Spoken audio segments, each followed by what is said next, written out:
Can Bitcoin be the new form of money? Is it just a Ponzi scheme? Who invented it and why? Does it really consume a lot of electricity? If you want to know that and much more, then this video is for you. Hi guys, and welcome to Crypto Cradle. Before I get into the video, I want to say that I am not a financial advisor and nothing in this video should be considered financial or investment advice. I think you guys should always do your own research and you could consider this video as part of that research. That being out of the way, the aim of this YouTube channel is for me to take you all on my journey of cryptocurrency, to keep you up to date with the latest cryptocurrency news, to analyze coins, tokens, the company behind those, and well, anything else crypto related that you guys find interesting and would like to see more of. The information I will be posting can be time sensitive, so I do recommend you guys subscribe and hit that bell icon, as that will get you notified whenever I post a video and you'll always be up to date with the latest information. Now that all the housekeeping is done, let's get straight into the video.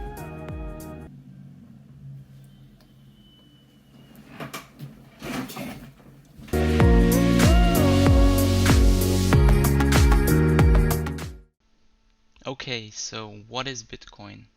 Well, it's a cryptocurrency. It launched in 2009 and it's the largest cryptocurrency by market cap.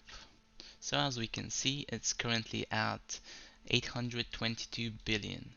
So unlike fiat currency, Bitcoin is created, distributed, traded and stored with use of a decentralized ledger system that is known as a blockchain.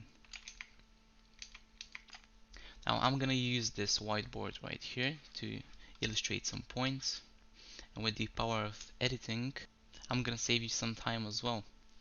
So the first question might be, what is a blockchain? Well, a blockchain is kind of like a database, and a database is simply a collection of information that is stored electronically. So kind of like this. So here we have an ID, you have a first name and a last name. The ID is used to uniquely identify records in the database, just like those records. So we have an ID of 1, we have the first name as John, last name as Babe. So that's how a typical database looks like. So a blockchain is slightly different. Data is not stored in rows and columns, it's stored in blocks, and those blocks are linked together, kind of like this. So when new data comes in, a new block is created, and then when that blocks get filled in, then it is chained to the previous one, and that happens in a chronological order. Different data can be stored in a block, but usually it is used as a ledger for transactions. If with a typical database you have one person who has control over the database, with blockchain all users collectively retain control. The last thing I want to mention is that blockchains are immutable, which means that the data that is entered is irreversible. So for Bitcoin, that means that the transactions are permanently recorded and viewable to anyone. You can think of it as stamping something in history. So blockchains can be a bit more complicated than this, but since we're talking about Bitcoin, I'll keep it to this. They do deserve a video of their own. So Bitcoin reached a price of about 20,000 back in 2017, and that inspired a lot of cryptocurrencies to come to life. Who created Bitcoin? Well, it's quite interesting actually. When I did a Google search, it came up with Satoshi Nakamoto. That's what I've heard previously. But still, the identity of the person or persons who created the technology is still a mystery. And I even stumbled upon this article. Satoshi Nakamoto denies being the creator of Bitcoin. I watched the video and the guy himself says, I'm not associated with this, somebody just put my name in there. So after this incoherent history lesson that probably gave you guys more questions than answers, let's go back to why is Bitcoin valuable? So to answer this, I think it's worth looking at what is value. And value is quite subjective. So something is valuable because we all subjectively believe that it is valuable. An example of this would be the dollar or money in general. So we all agree that if we spend time and energy, we need something to represent that time and energy that we spent. And then we can use that thing to basically get people to do stuff for us. So that can be you going to the supermarket and buying groceries. That can be you getting an electrician to fix your computer. Or anything else that we can buy with money. There is a really good analogy that I like, and it's to do with Elton John's glass. So when you look at it, it's just a glass, but this glass in particular has been used by Elton John. So the people who don't know who that is, for them this is just a regular glass. But for the people who do know, then this subjective theory of value comes in, which is an idea that an object's value is not inherent and is instead worth more to different people who desire or need the object. So to them, this glass might not be worth $1, might be worth 10 or 100. Probably not 100 though. So going back to Bitcoin, Bitcoin has a fixed supply of 21 million coins. So this means that the only thing that impacts the price is the market cap, which is how much basically people want it, how much demand there is for the product. So both cryptocurrencies and the fiat system, they're both systems of belief. So the difference is that fiat money has been here for many, many years, and Bitcoin has been here only since 2009. So the fiat system of belief is bigger than the cryptocurrency one. And since the cryptocurrency one is quite new, it will take a long time for it to permeate. So fiat money is reinforced by the school system, which system is mandatory and it is taught by state curriculum. So for people to believe in something other than government money, it's probably gonna take a while.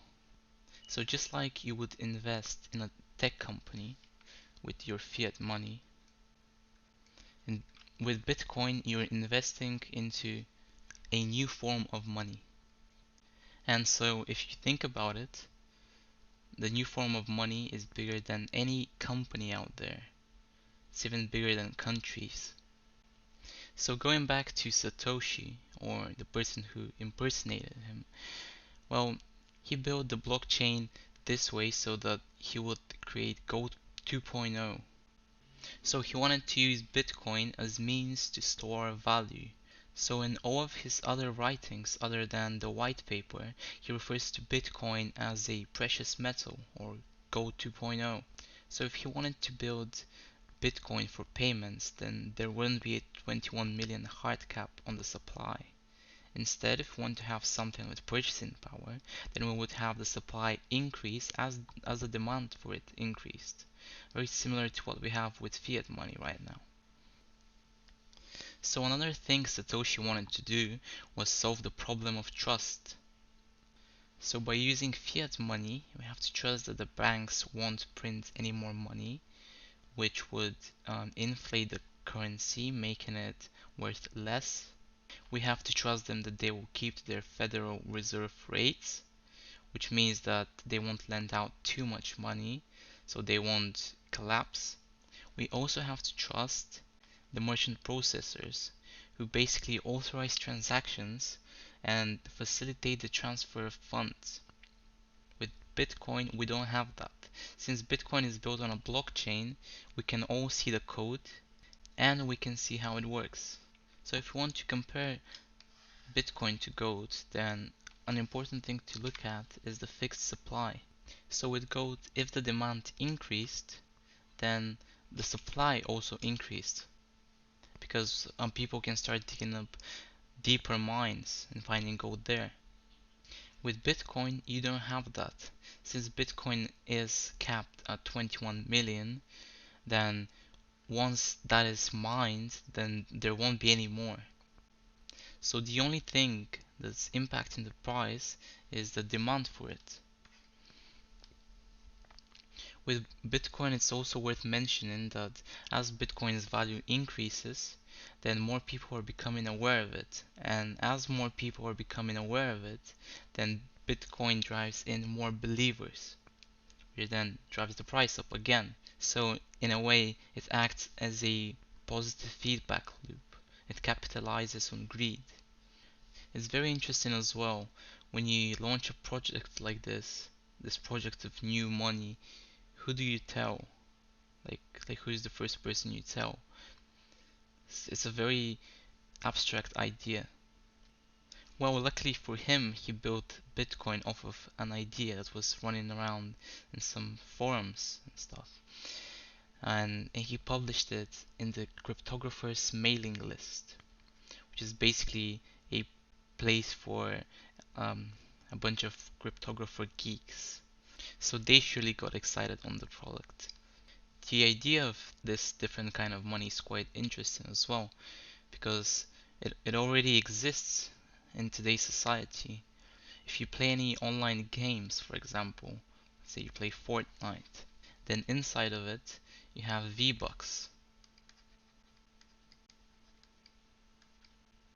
So you have deposited your fiat money and now that's V-Bucks.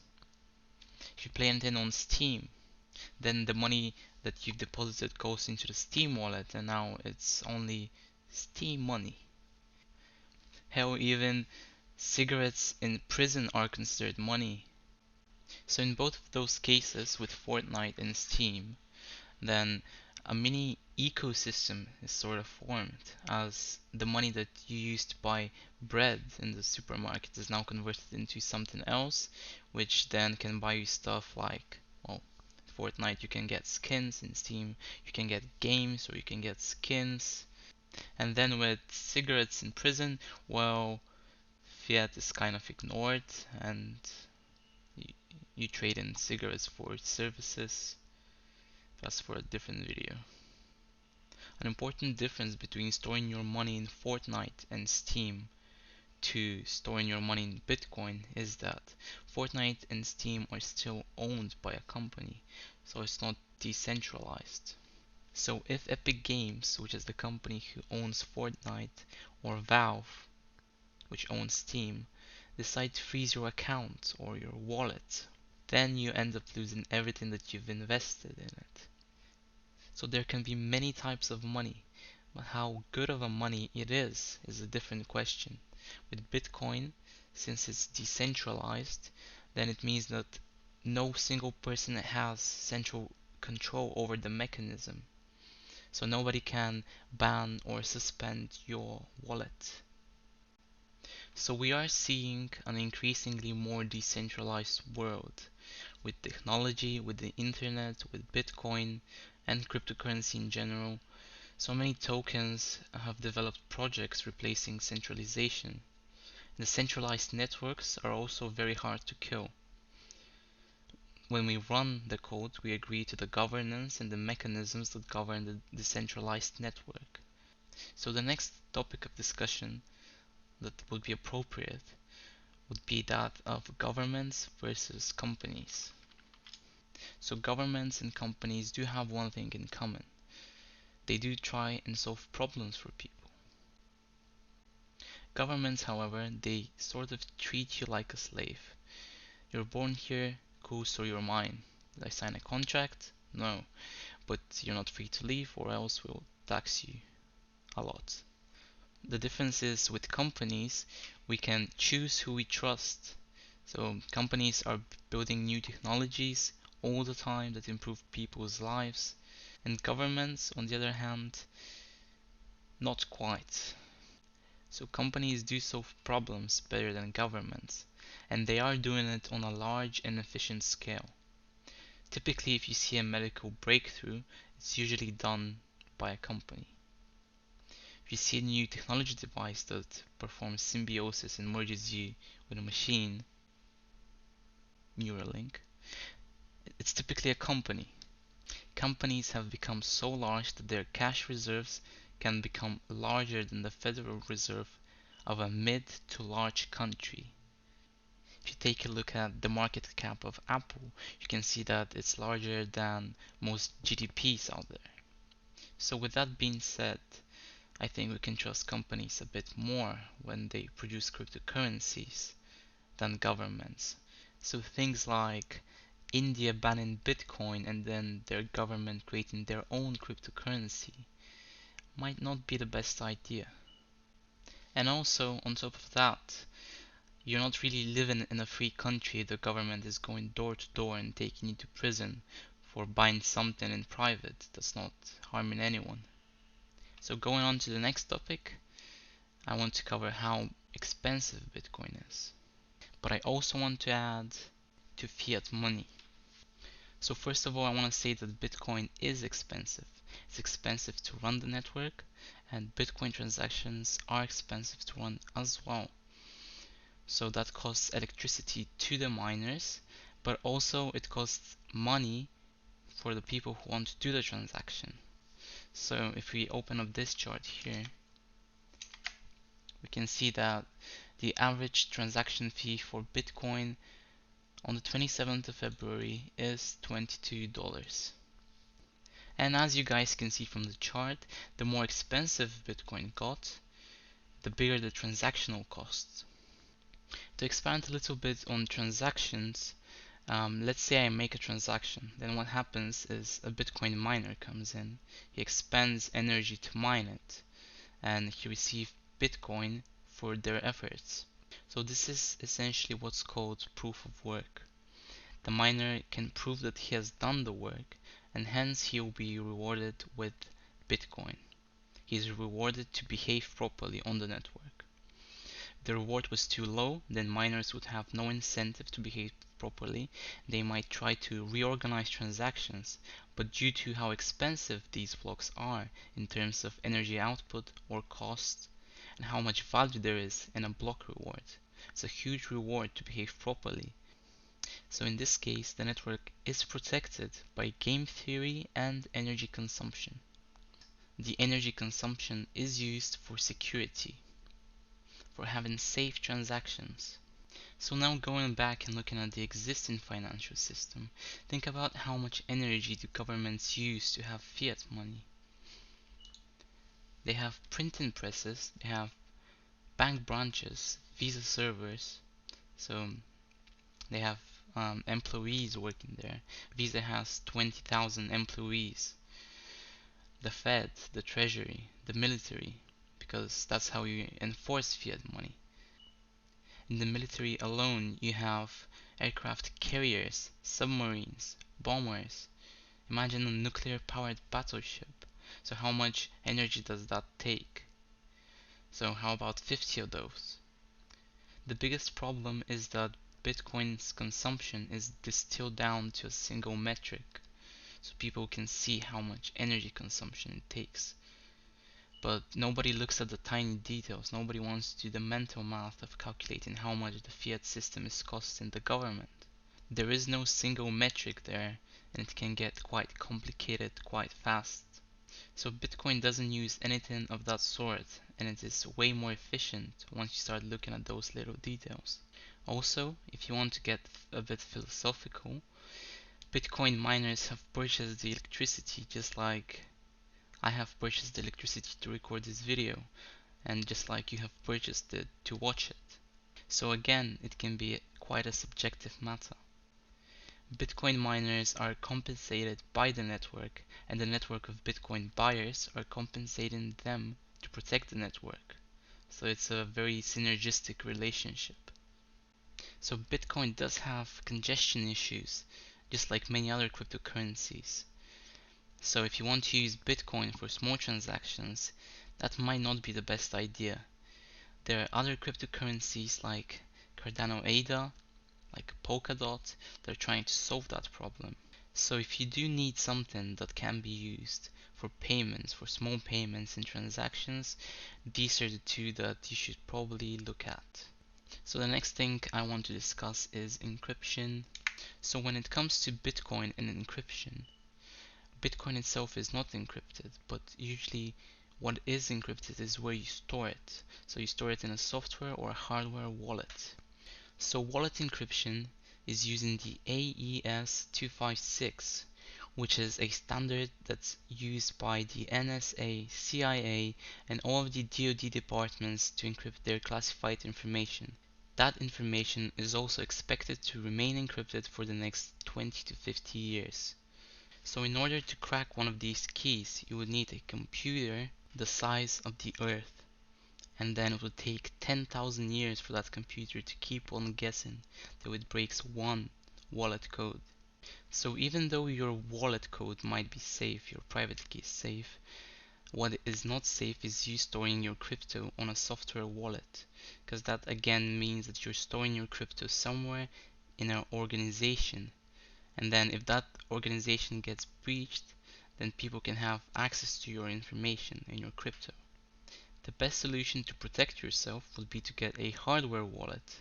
So that's a physical device that you put your Bitcoin on, and then that information cannot be accessed because it's stored offline.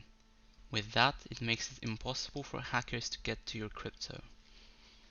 The next thing I want to look at would be the finite supply of Bitcoin and what happens when all the Bitcoin gets mined. So as we mentioned previously, there are only 21 million Bitcoins that can be mined in total. So that means that once the miners have unlocked all the Bitcoins, then the planet's supply will essentially be tapped out. So as of February 28th, about 18.6 million of Bitcoins have been mined, which leaves only 2.6 million yet to be introduced into circulation. The good news, however, is that once all the Bitcoin has been mined, the miners will still be incentivized to process transactions with fees. So even when the last Bitcoin has been produced, miners will likely continue to actively and competitively participate and validate new transactions. The reason is that every Bitcoin transaction has a transaction fee attached to it. These fees, while today representing only a few $100s per block, could potentially rise to many thousands of dollars per block, especially while the transactions grow and the price of Bitcoin rises. Ultimately, it will function like a closed economy where transaction fees are assessed much like taxes.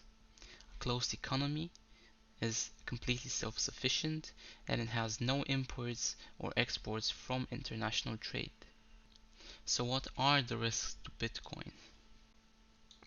Well, probably the biggest risk would be the governments going against it. So what stops them from doing this? So the protection comes from the mass adoption and ownership of Bitcoin. So the US Senator has Bitcoin. The wealthiest person in the world has Bitcoin. Tesla have Bitcoin. Square. So many other tech companies are getting into Bitcoin right now, and major banks as well. So if you do ban Bitcoin in your country, then the local stock market will dip.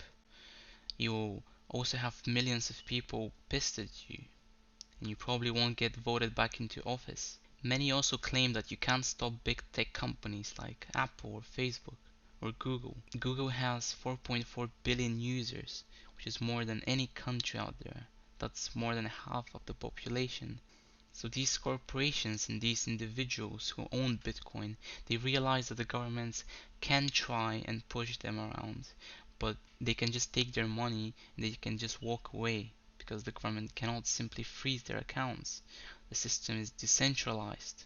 So if you take a look at China, for example, it has the world's most strict jurisdictions for cryptocurrency trading, and they have not yet completely banned Bitcoin.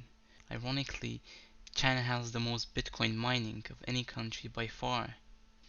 Since I didn't touch too much on the Ponzi scheme, I'm gonna leave you with a little story. So this is you, and this is your gold ingot, and this is the bank. So you're going to the bank and you're giving them your one gold ingot. And what they do, they give you $1 back. And then what happens is that the bank prints some money, and then inflation happens. So you go back 10 years later, so you decide to give in your dollar and get back your ingot. And the interesting bit happens here. Instead of you getting your full ingot back, you're only getting half the ingot, and the rest of it goes to the bank. So yes, fiat money is a Ponzi scheme. To conclude, Bitcoin can be deflationary to a fault. Its extreme scarcity can encourage speculation. But blockchains are far beyond code. They are the amalgamation of code, game theory, demand, physics, and belief. And it doesn't matter what technology or software we build, humans have to want to interact with it. That's what gives value to an asset. So thank you all for watching, and if you did find this video useful, please consider liking, commenting, and subscribing to my channel. I'll see you guys in the next one.